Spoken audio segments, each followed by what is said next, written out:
नमस्कार दोस्तों, मैं पवन वशिष्ठ एनआईसी स्टाफ आपका स्वागत करता हूं शिशु केयर नॉलेज में। दोस्तों, आज हम बात करने वाले हैं डेंजर साइन के बारे में, यानी कि बच्चों में क्या क्या बीमारियां होती हैं और क्या क्या खतरे उनके संकेत देखने को मिलते हैं। तो दोस्तों, खतरे के संकेत के बारे में जानते हैं, यानी कि डेंजर साइन के बारे में 14 पॉइंट के द्वारा आज हम जानेंगे दोस्तों कि बच्चों में क्या क्या खतरे के संकेत होते हैं। दोस्तों, पहला पॉइंट देख लेते हैं, हाइपोथर्मिया, यानी कि शिशु का बहुत ज़्यादा ठंडा हो जाना।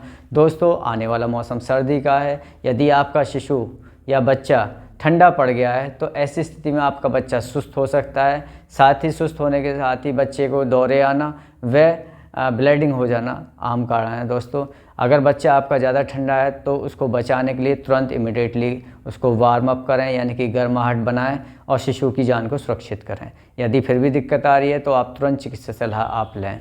दूसरा दोस्तों, बच्चे को हाइपोथर्मिया हो जाना। यदि बच्चा आपका बुखार में है तो बच्चे को बुखार बढ़ने से रोकने के लिए आप स्पंजिंग करें।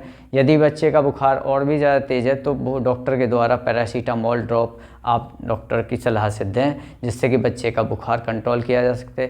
यदि बुखार फिर भी नहीं कम हो रहा है तो आप चिकित्सा उपचार लें, जिससे कि बच्चे को बचाया जा सके। दोस्तों, नंबर 3 है दोस्तों, लिथार्जी बेबी होना, यानी कि बच्चा सुस्त हो गया है। आपका बच्चा सुबह तक ठीक से दूध पी रहा था, लेकिन दोपहर आते आते बच्चा सुस्त हो गया है और बच्चा कोई भी एक्टिविटी नहीं कर रहा है या कम हो गई है। तो ऐसी स्थिति में दोस्तों तुरंत चिकित्सा सलाह लें, जिससे कि बच्चे को बचाया जा सके। चौथा पॉइंट है दोस्तों, रिफ्यूजल टू फीड, यानी कि बच्चे ने दूध पीना छोड़ दिया है। दोस्तों, यदि आपका बच्चा ठीक से दूध पी रहा था रात में, परंतु सुबह जब जगा और बच्चे ने दूध कम पिया या पिया ही नहीं है, तो ऐसी स्थिति में देरी ना करें। बच्चे में कोई बीमारी का संकेत हो सकता है, बच्चे को तुरंत चिकित्सा सलाह लें, जिससे कि पर्याप्त उपचार बच्चे को मिल सके। दोस्तों, अगला पॉइंट है दोस्तों, 5वां, एक्सेसिव क्राई, बच्चा अत्यधिक रो रहा है या तेज़ आवाज़ में रो रहा है। दोस्तों, वैसे तो बच्चे सामान्यतः पॉटी सूसू करने पर या बच्चे भूखे होने पर ही रोते हैं, परंतु यदि बच्चा आज आपका भूखा नहीं है, दूध आपने पिला दिया, फिर भी तेज़ आवाज़ में रो रहा है, तो आपके बच्चे को परेशानी हो सकती है, कोई पेन हो सकता है या कोई और परेशानी देखने को मिल सकती है। इसलिए कभी भी बच्चा आपका अत्यधिक रो रहा है तो देरी ना करें, तुरंत चिकित्सा सलाह लें, जिससे कि बच्चे को पर्याप्त उपचार मिल सके। दोस्तों, रेस्पिरेटरी प्रॉब्लम हो गई है बच्चे को, यदि बच्चा आपका सांस लेने की दिक्कत में है, यानी कि बच्चा ठीक से दूध नहीं पी पाया था, सांस लेने की दिक्कत है, बच्चे में कराहट है, बच्चे की पसलियाँ चल रही हैं, तो ये सब रेस्पिरेटरी प्रॉब्लम में आता है दोस्तों, यानी कि सांस लेने में बच्चे को दिक्कत हो रही है। यदि आपके बच्चे को सांस लेने में दिक्कत है दोस्तों, तो उस स्थिति में देरी ना करें। हो सकता है बच्चा आपका निमोनिया में जा रहा है, क्योंकि सर्दी का मौसम चल रहा है। तुरंत चिकित्सा सलाह लें, जिससे कि बच्चे को पर्याप्त उपचार मिल सके। उससे अगला दोस्तों, बच्चे का नीला पड़ जाना, यानी कि साइनोसिस हो जाना। बच्चे के होंठ नीले पड़ गए हैं, नाखून नीले पड़ गए हैं, वह त्वचा का रंग नीला पड़ गया है, वह हाथ व पैर के जो तलवे हैं वो भी नीले पड़ गए हैं।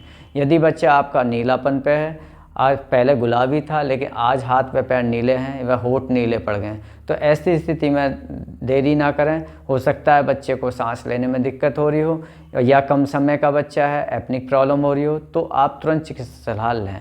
बच्चे को ऐसी स्थिति में रुलाते रहें।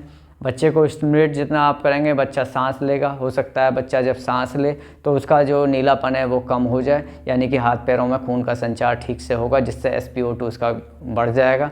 तो दोस्तों, जब भी बच्चे के हाथ पैर नीले हो रहे हैं या होंठ नीले हो रहे हैं तो उसको एक बार पहले रुला लें। यदि बच्चे के हाथ पैर बिल्कुल भी चेंज नहीं हो पा रहे हैं तो बिल्कुल भी देरी ना करें, तुरंत चिकित्सा सलाह लें, जिससे कि बच्चे को पर्याप्त उपचार मिल सके।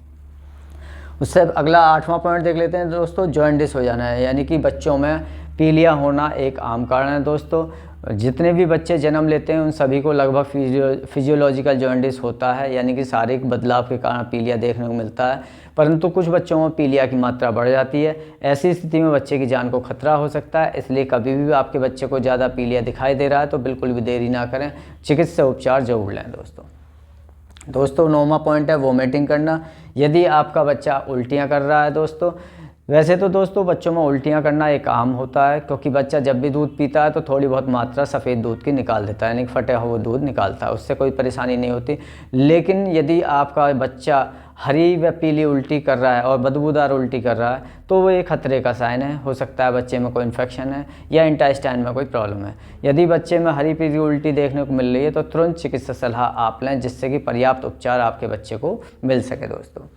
दोस्तों 10वां पॉइंट है डायरिया हो जाना। यदि आपका बच्चा बार बार पॉटी कर रहा है और पॉटी करने के साथ साथ सुस्त हो रहा है, साथ ही बच्चे का यूरिन आउटपुट भी कम देखने को मिला है, यानी कि बच्चा आपका पेशाब कम कर रहा है, आपने देखा ही नहीं कि पेशाब उसने पहले कब किया था, तो ऐसी स्थिति में बच्चा खतरे में जा सकता है और बच्चे को आप तुरंत चिकित्सा सलाह लें या उपचार लें, जिससे कि बच्चे को बचाया जा सके।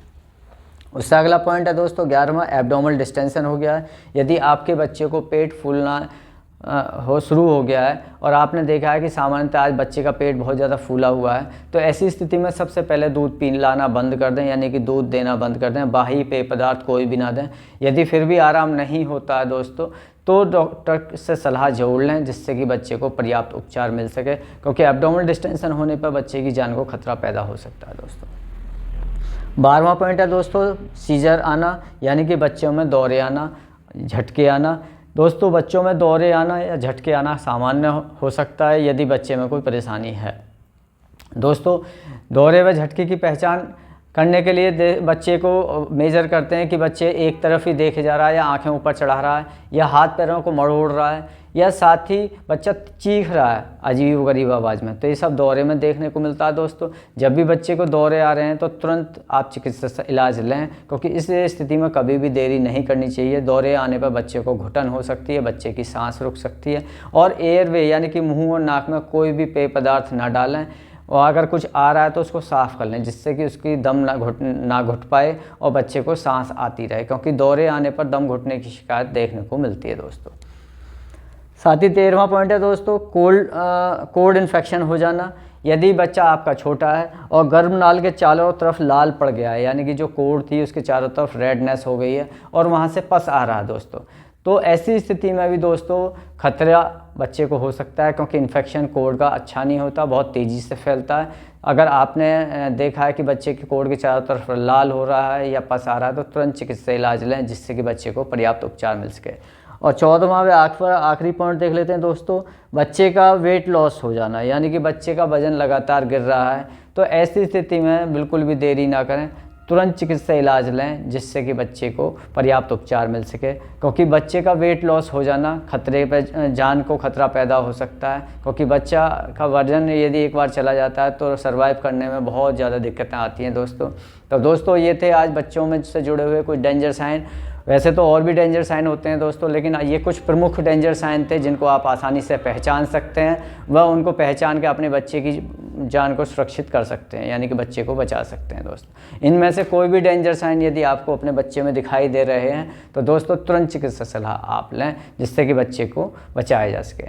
तो दोस्तों आशा करता हूँ ये वीडियो आपको पसंद आई होगी। अगर ये वीडियो पसंद आई है तो इसको लाइक करें, सब्सक्राइब करें और शेयर करें। नमस्कार।